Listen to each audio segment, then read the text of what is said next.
Mereka masih jauh tertinggal khususnya daerah pedalaman yang perlu mendapat perhatian besar dari pemerintah. Eh, Bahwa pemerintah sudah memberikan perhatian ya, itu perlu berkelanjutan ya. Pemerintah pendekatan kesejahteraan setelah pemerintahan yang sekarang, 2 periode yang sekarang, boleh kita katakan Papua sudah mendapat perhatian yang kalau diukur secara anggaran yang diberikan oleh pemerintah pasca Jokowi itu sangat baik. Sekarang Papua Freeport sudah lebih berkeadilan lah, sudah menjadi milik pemerintah, dan tentu kita harapkan Freeport juga share-nya kepada masyarakat Papua harus baik. Yang berikutnya, upaya pemerintah membangun infrastruktur dengan sangat serius ya di sana. Berikutnya kita lihat bahwa yang dulunya harga-harga di Papua khususnya misalnya BBM dengan BBM satu harga itu sudah sangat tertolong. Yang dulu di pedalaman harga BBM, harga semen dengan infrastruktur yang mulai sudah terbuka itu sangat menolong sekali kepada masyarakat Papua. Tinggal barangkali bagaimana konsolidasi politiknya agar juga pendekatan-pendekatan kepada tokoh-tokoh Papua dan juga lebih menjelaskan kepada dunia internasional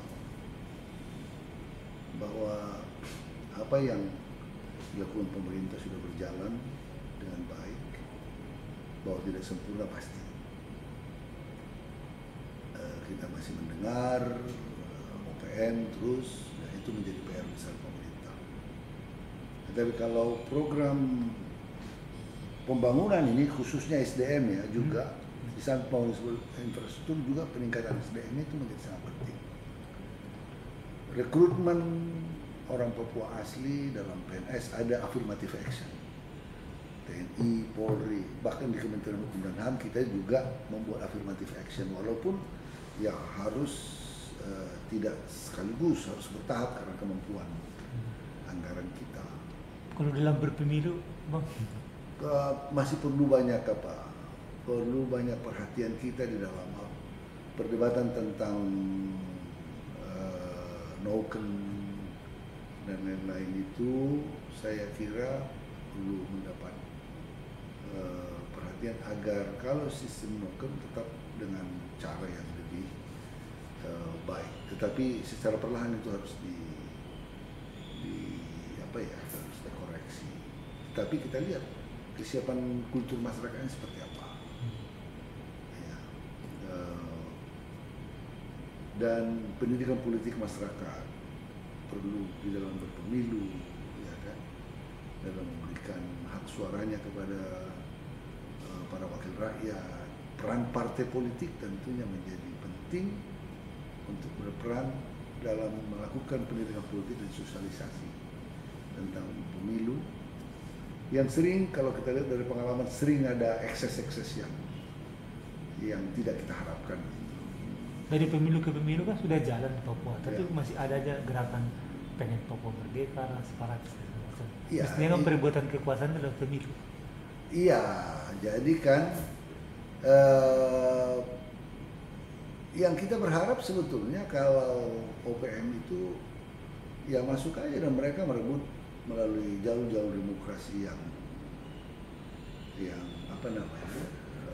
penempatan orang-orangnya untuk berjuang melalui suara rakyat Papua di parlemen maupun secara demokratis itu. Kalau kita bermain dari tataran di luar gerakan-gerakan yang bertentangan dengan hukum dan lain-lain, itu akan menimbulkan persoalan tersendiri yang tidak mempercepat pembangunan, tidak. Nantinya gerakan kayak Benny Wenda, Pernika Koman ini. Iya, saya kira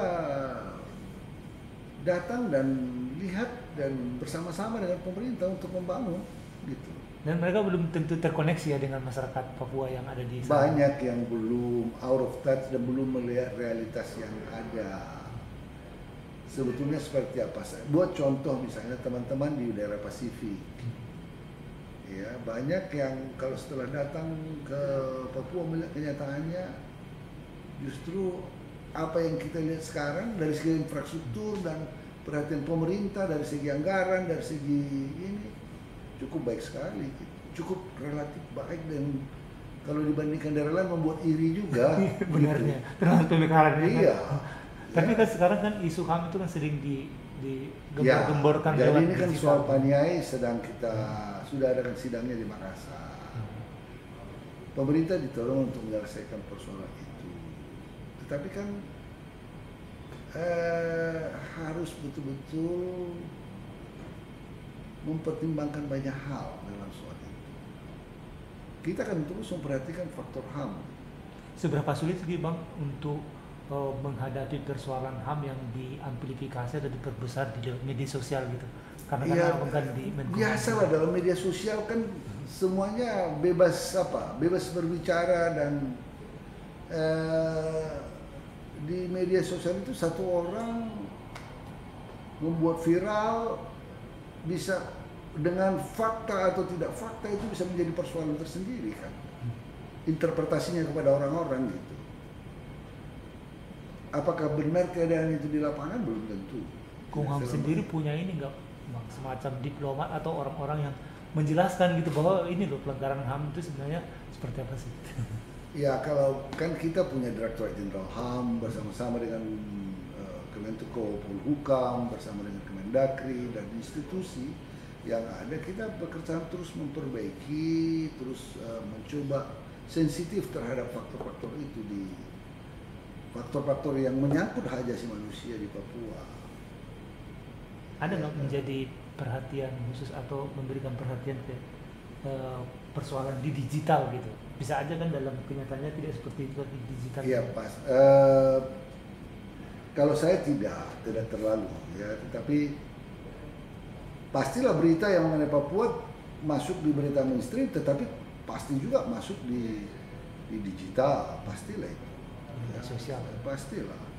Dan yang lebih dahsyat lagi tuh kalau sudah masuk di media sosial. Media sosial kan kontrolnya nggak ada, masing-masing nggak pakai redaksi, nggak pakai itu, ya kan? Di media sosial seperti Facebook, Instagram, TikTok. Beda kalau media sosial, media apa namanya, online media. Karena ada kebijakan redaksi. Iya kan, itu masih dikontrol. Walaupun ada yang media yang tidak seketat dalam media mainstream yang dalam soal redaksi penyampaian beritanya kan. Tapi ada ini loh, mungkin terakhir, abang kan pasti waktunya. Artinya gini loh Bang, ada nggak misalnya semacam menurut abang perhatian khusus gitu sehingga amplify seperti ini bisa diatasi? Dalam media sosial. Media sosial termasuk media-media yang digunakan seperti Sudah yang dari pasti Belanda. pemerintah memberikan perhatian dan memperhatikan isu-isu yang menjadi isu Papua dan yang karena sangat sensitif, soal wartawan asing, soal bagaimana TNI Polri di sana, dan itu selalu diwanti-wanti karena takut dia mempunyai resonansi ke dunia internasional. Jadi itu perhatian itu pasti sangat serius buat kita gitu. Jadi kita tahu juga bagaimana orang-orang OPM yang ada di luar negeri kan yang selalu memunculkan, belum lagi yang dari Australia, dari mana-mana, iya kan. Pasti kita terus bersama Kementerian Luar Negeri, Kemenko Polhukam, kita semua Presiden memberikan perhatian yang serius loh.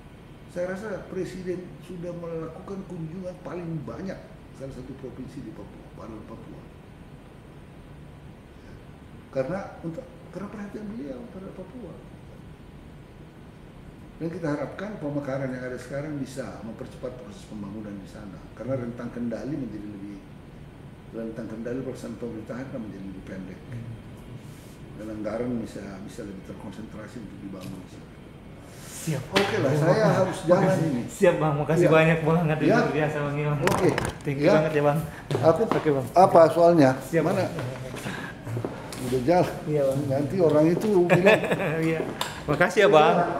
Ini tunggu.